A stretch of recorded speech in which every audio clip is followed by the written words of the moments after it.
Hi everyone. Thanks for coming. My name is Mousoulis, and I'm the curator and organiser of this particular screening, and the next 2 Tuesdays we've got a couple more screenings under the banner Australian New Wave Filmmakers. And my partner Chris Luscri is also one of the organisers. I'm not sure where he is at the moment, but that's another story, but he'll be here pretty soon. And these series of screenings are basically all about highlighting sort of filmmakers who are a little unknown, who kind of are going a bit under the radar. And there's a big divide at the moment in Australian cinema between mainstream cinema and like true indie kind of cinema that's a little bit more experimental, a little bit more radical. So obviously you know that tonight you're here for the film Repent or Perish by Matthew Victor Pastor. And Matt is someone I've met a couple of years ago, and when I met him I got a little bit of a shock because he's such a charismatic and dynamic filmmaker in the context of Australian cinema. He's very prolific, but it's not just that he's prolific. Actually what he makes is really unusual and really expressive, and he tackles really tough themes as well. So there's so much going for him, and I personally, I've almost kind of made it my mission to try and get him more known, within Australian kind of cinema landscape. So it's great that you're all here tonight, and at the end we're going to have a Q&A with Matt and a couple of the actors, and that's going to be run by Jake Wilson from The Age. So stick around for that. We'll go into it straight away as soon as the film finishes. And yeah, that's about it. I'll just hand you over to Matt to say a few words. Hello everybody. Thank you so much for being here to see this true independent film. Yeah. Yeah, what's up? And thanks for the cast and crew that have put so many hours of work into this piece of art, and I hope that what's up on the screen is somewhat interesting and maybe different through the normal type of film in the Australian cinema landscape. This film plays for me like very much like a demo tape. It's when you're like 15 and you scribble all these emotions out, and these things feel something. I guess. Yeah, that's what this film is. So I hope you enjoy Repent or Perish. Enjoy. Thank you. We go slowly. We take our time while they fall for each other. We fall. Well, first we should have a round of applause for the cast.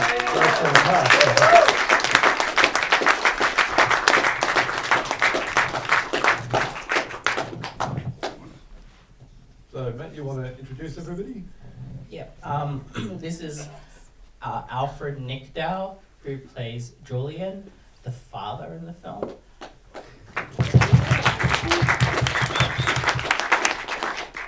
Selena Yuen, who plays Jewel, the daughter, and Rachel Javier, who plays Tita Coco, the auntie, or Tita as we call it in the Filipino household. Cool. Okay, well, congratulations. And just want to, I guess, start off by saying, sort of acknowledging this is your, I think, 7th or 8th feature film. I'm not sure. Even your producer didn't seem sure when I was speaking to him earlier. It's actually kind of like my 3rd, but because the order is it's hard to explain. Like some aren't released. They're all over the place. So I guess my question is, do you sleep? 20 hours of being awake, 4 hours of sleep, and recently it started to take a mental toll. Like I'm, as you can see, I'm slightly loopier than I normally am. So it kind of, it's good. Creativity is a natural high. It's great. But what is the process that allows you to work so quickly and be so productive? So I actually wrote a lot of these scripts when I was in like before technology had caught up and allowed one to be able to make these types of films. The ideas have been tinkering around for years in my back catalogue of my crazy neurosis, and I think the process is just keep writing, and film while you're writing, and ask the amazing cast what they think of my writing, and they tell me it's terrible and how would you express it, and then they tell me how they'd express it, and then we do it. So it's kind of like that, yeah.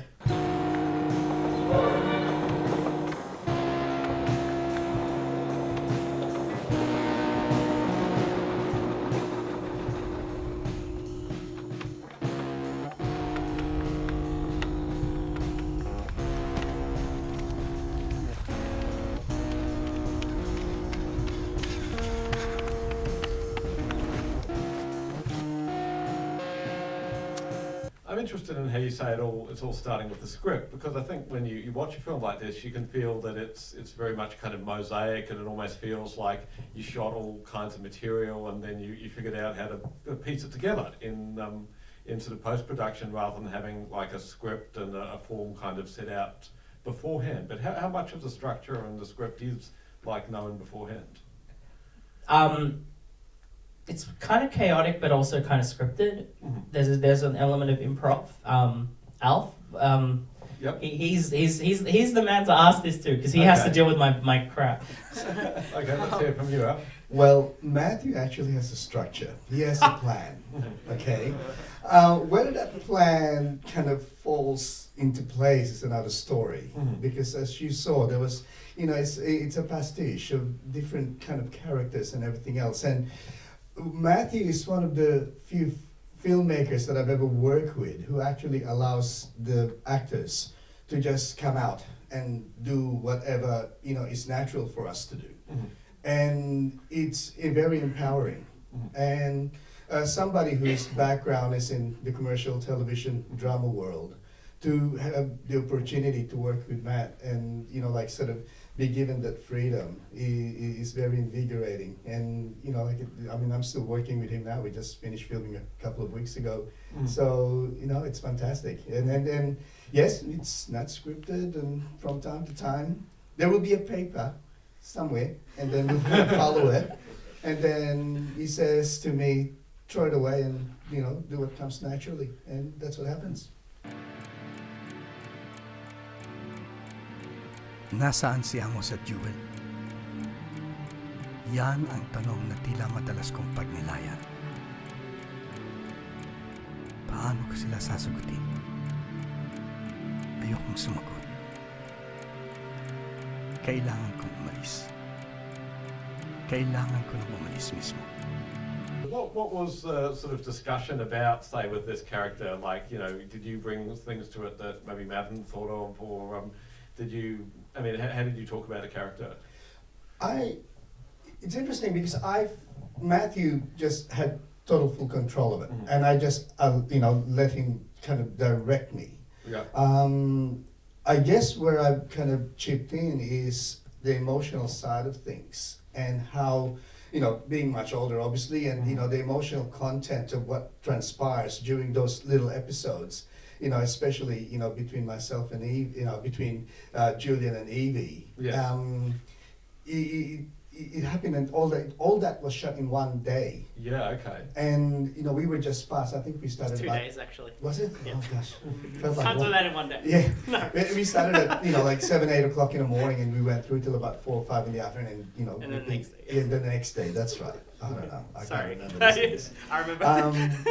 As far as my input is concerned, I guess it was more into the inner character, of Julian more than anything else, and really the inner feelings that must go through somebody who's a recent who is a recent widow, Mm. and having to kind of trying to find somebody to fall in love with again. Mm. Yeah.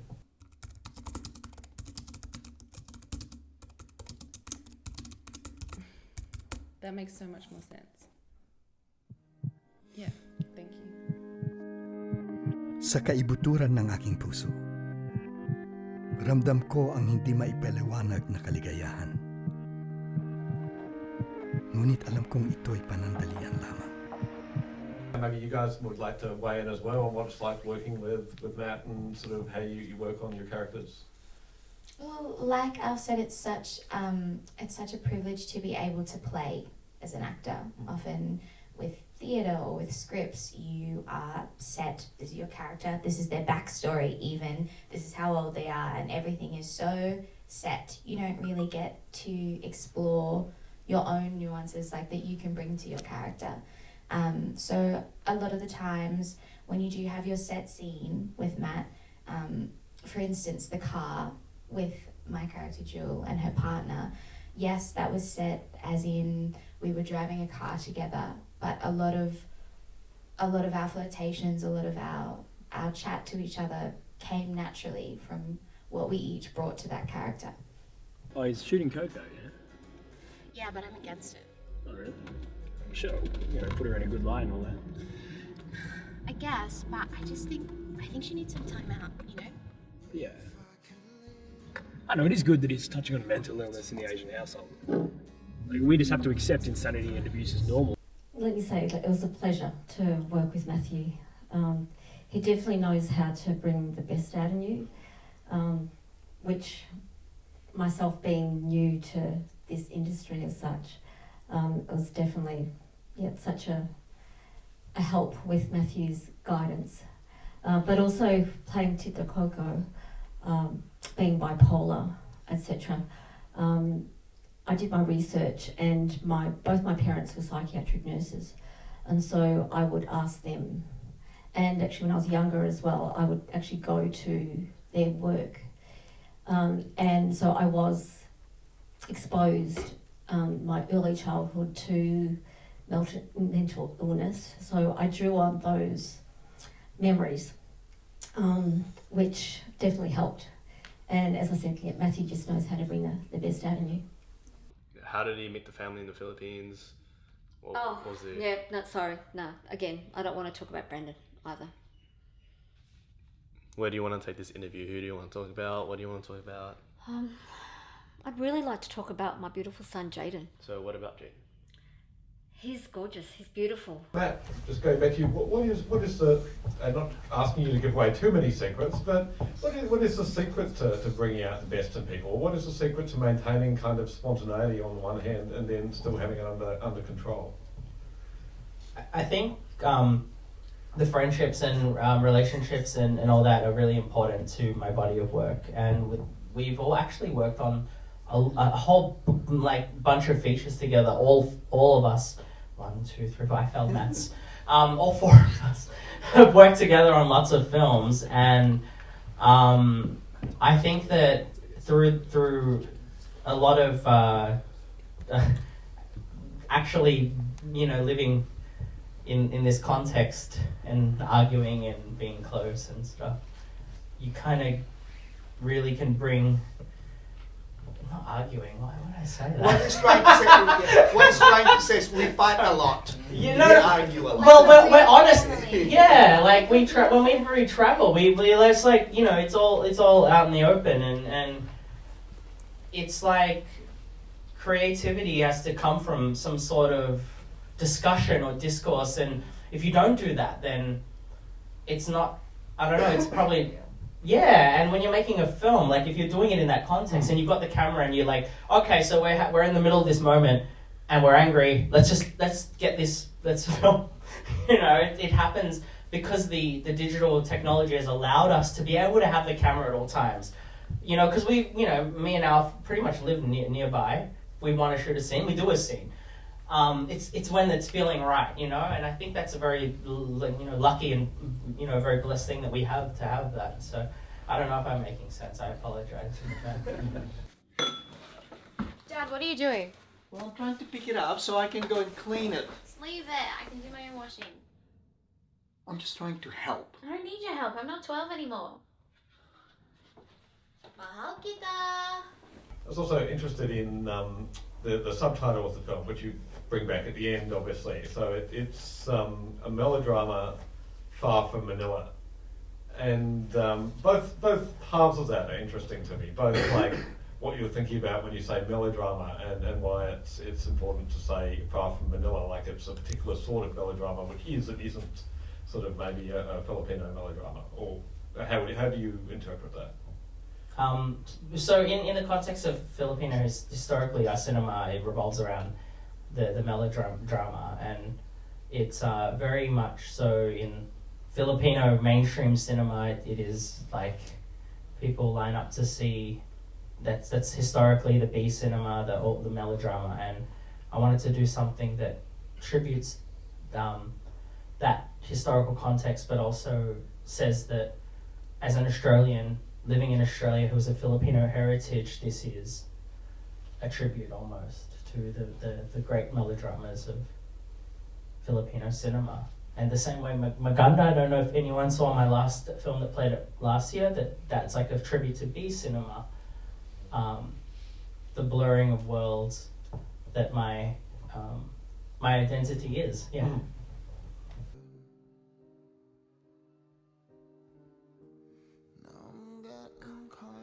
He's so unreasonable. It's been so hard for me. I'm not happy. And the idea of melodrama also has to do with music, right? And the way that music is used in the film.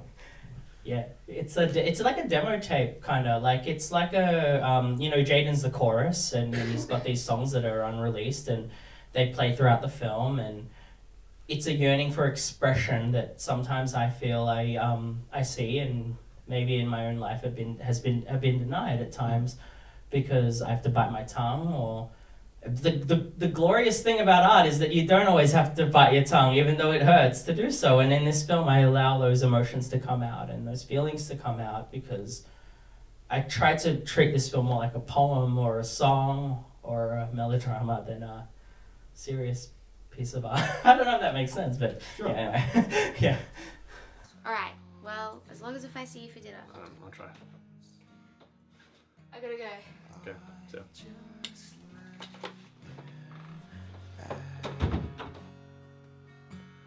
And I heard you say that I have heard your head. How are you working with Jaden? Are these songs that he's written separately, or what, you sort of ask him to write on a certain theme, or how does that work? Jaden is Fergus Cronkite, who is my and he's actually credited in the IMDb, but not on the film. Uh-huh. But he is a childhood friend. Andrew Tran is his name.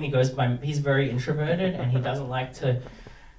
He actually got nominated for a Filipino Academy Award at the 67th FAMAS, this guy, on my last film, which is really like outstanding, and I'm very proud of that.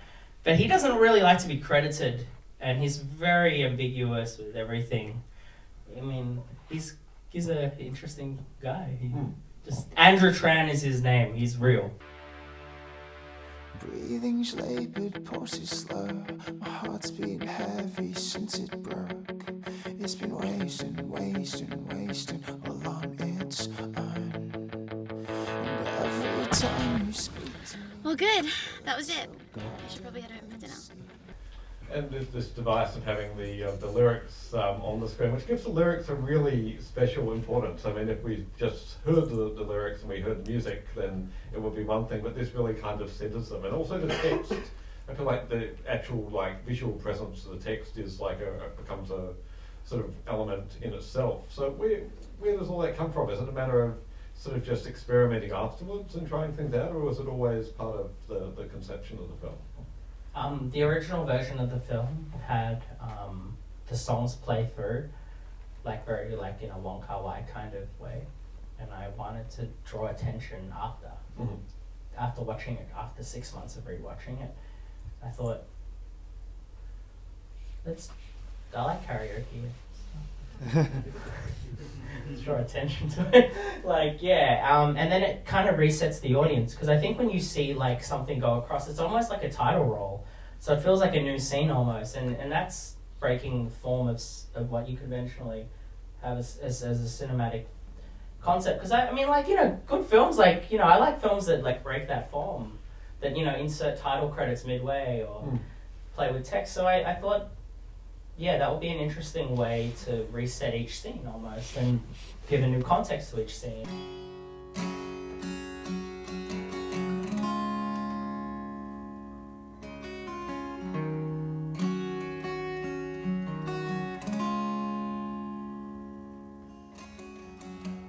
Half the ceiling falls away. You're obviously somebody who watches a lot of films, and films from sort of all over the place, really. And when you watch films, are you always thinking, you know, is there a way I can borrow from that or adapt that or kind of work it into what I do? Is that sort of always, you know, and conversely, when you make a film, are you always sort of thinking of it as sort of part of a larger sort of world of cinema? Yes, I love films from lots of different cultures. In recent years, this film, actually, before I get into more recent films that I'm making, this is very much in that Wong Kar-wai kind of happy together, kind of Fallen Angels, but obviously with the text spin. Very much, there's a film called All About Lily Shushu by Shunji Aiwa. It is this great Japanese film with lots of depressed kids living life, and it's very musical, and there's, you know, a lot of music in it. And in recent years, I've moved more towards like Lav Diaz, the Filipino filmmaker, and Carmen de la Cruz, because I've started to really look into Filipino cinema a bit more and look at the context in which Filipinos exist in cinema. And then that has been a big influence on what I'm doing at the moment, because for people who know what Lav Diaz films are like, he did one major diaspora film, which is Bataang West Side, about a young Filipino who's killed in the US. And it's a 5-hour film about finding out where that comes from, that storyline comes from. I've been thinking a lot more about Filipino history and how it ties into myself as an Australian Filipino. Ito ang aking dasal. Ito ang aking dasal ng isang ina. Ang dasal ng isang aking dasal. Ito ang aking dasal ng isang ina. Ang dasal ng ito ang aking dasal. Ito ang aking dasal ng isang ina. Ito ang aking dasal. Ito ang aking dasal. Ang dasal ng aking dasal. Maybe it's time to throw it open a bit and see if you guys have questions for Matt or for anybody out here.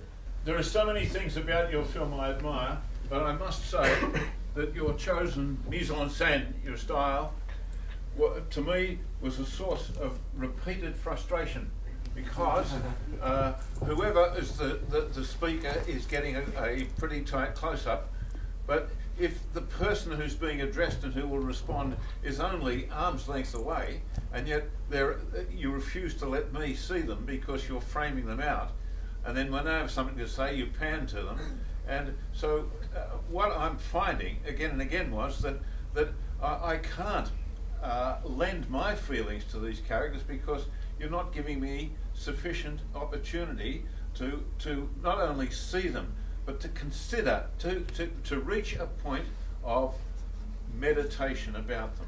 Now, I'm not saying that everybody's got to direct movies the way Ozu does, for instance, but that nonetheless, I did need those. And I found that one of your actors, who's sitting alongside you right now, was able to use those rare occasions when he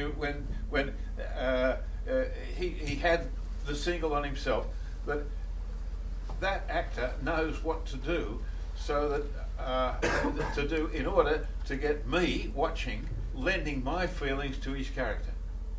You see, I couldn't do it with the others. I felt that I was always separated from them. I was watching them going through their emotional processes, but I was witnessing them. I wasn't sharing anything with them. So what I want to get to is this, to me, what is a crucial thing in drama, whether it be melodrama or not, and that is empathy. That continually what I was getting was the downward-looking feeling of sympathy.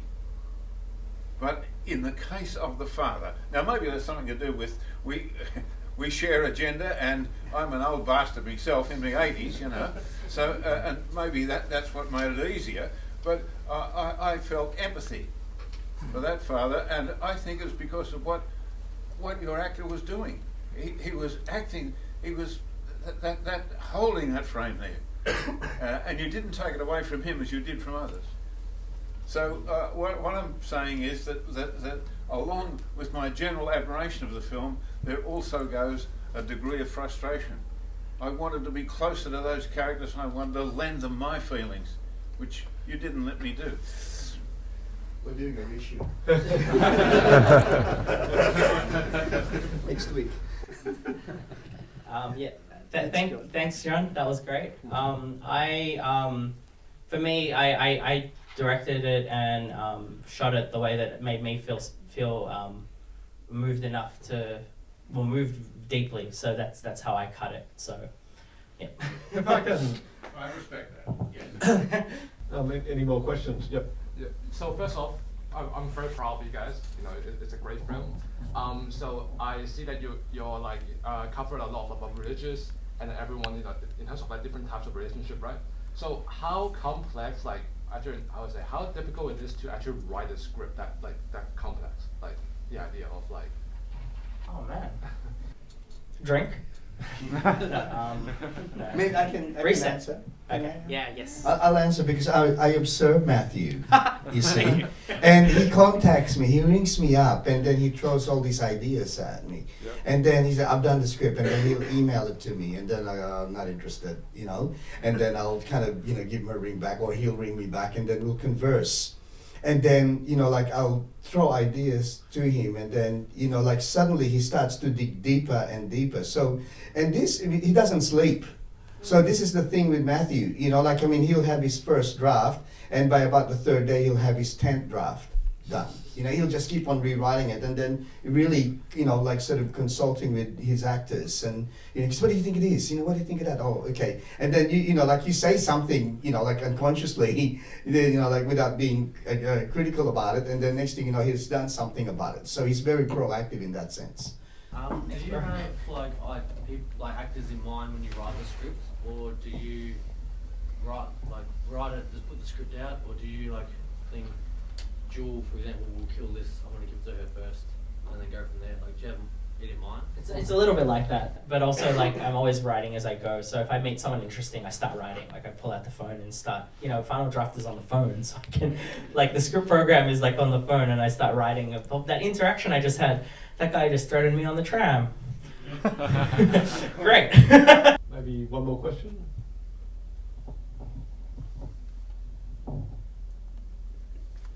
No? Cool. What's next, Matt? You got a couple of festival screenings coming up soon. If anyone's in Darwin, go see Between Worlds, Filipino-Australian. It's a documentary on Filipino Australians, and it's playing at the Darwin International Film Festival. And then after that, on October 12th, if you're around Cinema Nova in Carlton, go see A Bigger Jail. It is a film about a marriage breakdown. I was personally married and divorced in 2015. That happened to me. The film's not personal in any way. No. So that's playing at Monsterfest October 12th. And then after that, Oz Asia in Adelaide. The team will all be here in Adelaide. That's of this film? With Repent or Perish again. So... yeah, exciting times for interesting, independent, different types of films. Thanks, Bill, for putting this together, my man. Thank you. Thanks. And thanks, everyone, for coming to this screening of Repent or Perish. Thank you. Thank you. Thank you, everybody, and everybody out there who helped make this happen.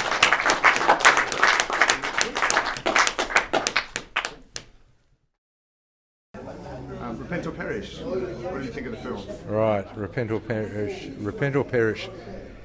Interesting. The Philippines are celebrating 100 years of cinema at the moment, and I reckon we are witnessing the beginning of the next 100. It will redefine the Filipino cinema, especially in a diasporic way. Matt Pastor, wonderful, blistering soundtrack, music and sound effects. Love it.